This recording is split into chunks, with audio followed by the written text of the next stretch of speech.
Roanoke Colony. The year is 1587. 115 English settlers arrive on Roanoke Island, off the coast of what's now North Carolina. Their governor, John White, leaves to get supplies from England. When he returns, 3 years later, everyone is gone. No bodies, no signs of struggle, just the word Croatoan carved into a wooden post and CRO scratched into a tree. That's it. That's the only clue. For over 400 years, historians have debated what happened. Did they join the Croatan tribe? Were they killed by Spanish raiders? Did they try to sail back to England and drown?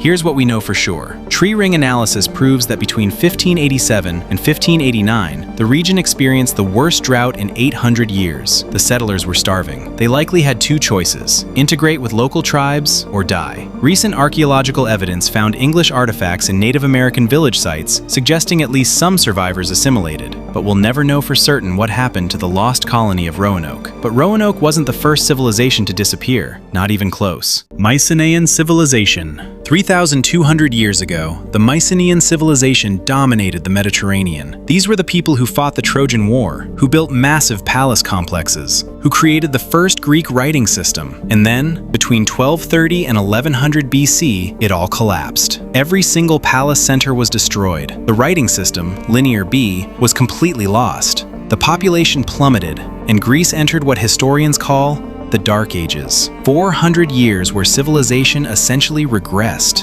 What caused it? We're still not entirely sure, but the evidence points to a perfect storm. First, a mega drought. Paleoclimate data shows the region experienced severe water shortages. Second, mysterious invaders called the Sea Peoples, multi-ethnic raiders who attacked coastal cities across the Mediterranean. Third, the collapse of trade networks. The Mycenaeans relied on imported tin and copper to make bronze. When those trade routes failed, their entire military system collapsed. It wasn't one thing, it was everything at once. A system's collapse so complete that it took Greece 4 centuries to recover. But at least we know who the Mycenaeans were. The next civilization? We don't even know their name. Teotihuacan. In the heart of Mexico, 40 miles northeast of modern-day Mexico City, stood one of the largest cities in the ancient world. At its peak, between 100 and 650 AD, it housed up to 200,000 people. We call it Teotihuacan, but that's not its real name. The Aztecs discovered the ruins centuries after it was abandoned and named it Teotihuacan, the place where the gods were created. But they had no idea who built it, and neither do we. No written records, no clear cultural markers, just massive pyramids and a city grid so precise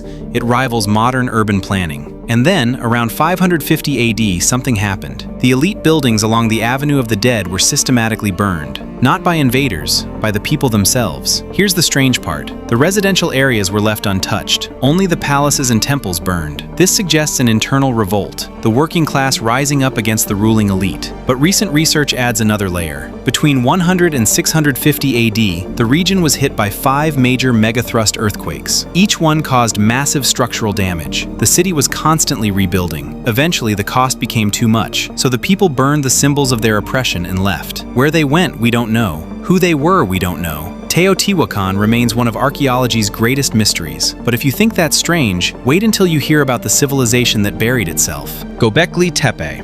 In southeastern Turkey, there's a site that shouldn't exist. Built 11,500 years ago, 6,000 years before Stonehenge, 7,000 years before the pyramids. This is the world's oldest known temple complex. Massive limestone pillars, some weighing 20 tons, arranged in circular enclosures. Carved with intricate reliefs of animals, foxes, lions, scorpions, vultures. Here's the problem. This was built by hunter-gatherers, people who supposedly didn't have the organization or technology for monumental architecture. And yet, here it is. And then, around 8000 BC, they buried it. Not abandoned, buried. Deliberately filled in with soil, tools, and animal bones. For decades, archaeologists believe this was a ritual decommissioning, that the builders intentionally buried their sacred site when their beliefs changed. But recent research complicates the story. Geomorphological studies show that natural slope erosion contributed significantly to the burial. Evidence of roof collapse suggests some structures simply fell apart over time. The current theory? Göbekli Tepe wasn't buried in a single event. Different enclosures were retired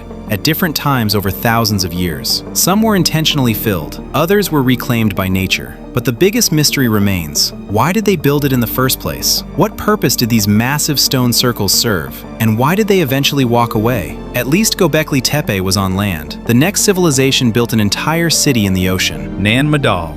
Off the coast of Pohnpei, in the middle of the Pacific Ocean, lies one of the most bizarre archaeological sites on Earth, the Venice of the Pacific. Between 1100 and 1200 AD, the Sotalor dynasty built 92 artificial islands on a coral reef. They transported massive basalt columns, some weighing 50 tons, across the ocean and stacked them to create walls, temples, and royal tombs. How they moved these stones remains a mystery. There are no written records, no evidence of wheels or pulleys, just massive basalt structures rising out of the ocean. The Sotalor rulers were tyrants. They forced local chiefs to live at Nan Madol to keep them under surveillance. They required the mainland population to constantly transport food and fresh water to the islands. Around 1628, a warrior named Isokalekal led an uprising and overthrew the Sotalors. The new rulers initially occupied Nan Madol, but quickly realized the problem. The city was sinking. Pohnpei sits on a cooling volcanic foundation that's subsiding at a rate of 1 millimeter per year. Combined with global sea level rise and severe climate oscillations, many of the artificial islands were already below average sea level by the 15th century. Maintaining the walls and canals became impossible,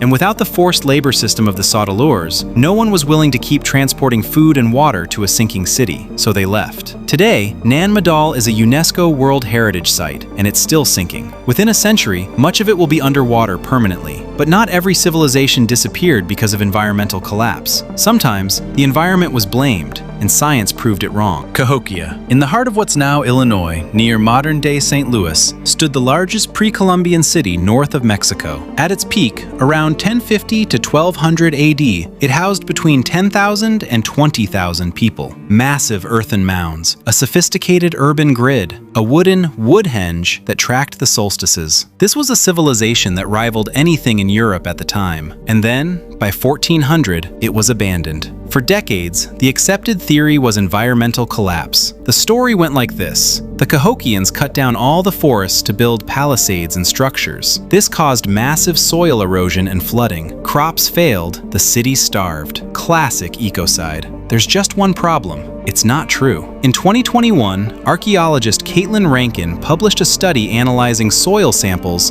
from the Cahokia Creek floodplain. She found zero evidence of flood sediments during the period of occupation. The soil remained stable. Isotopic analysis of plant remains showed no shift toward drought-adapted prairie grasses. The Cahokians maintained agricultural stability throughout their occupation. So what really happened? The evidence now points to a combination of factors. Defensive palisades suggest warfare or social unrest. Localized droughts may have made the city less attractive, and the population likely left in waves over decades, not in a single exodus. They didn't disappear, they migrated, integrated into other communities throughout the Mississippi Valley. The ecocide theory persisted for so long, partly because of Western-centric assumptions. Researchers projected European resource exploitation patterns onto indigenous societies, but the science doesn't support it. Cahokia's story teaches us something important. Sometimes, the mystery isn't what happened, it's why we believed the wrong story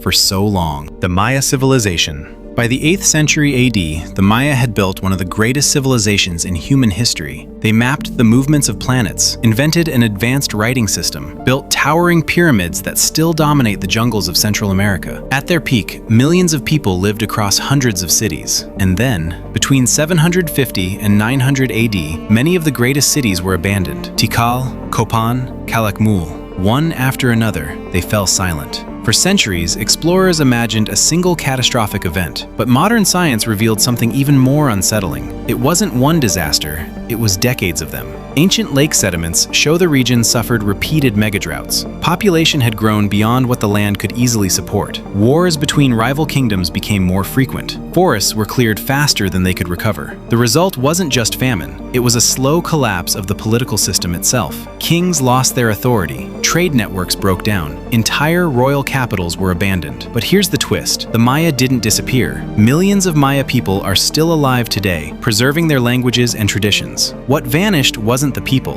It was one of the greatest urban civilizations the Americas had ever seen. If you made it this far, you're clearly someone who values real research over clickbait. Every fact in this video is sourced from peer-reviewed studies, reports, and credible historical records. Like and subscribe.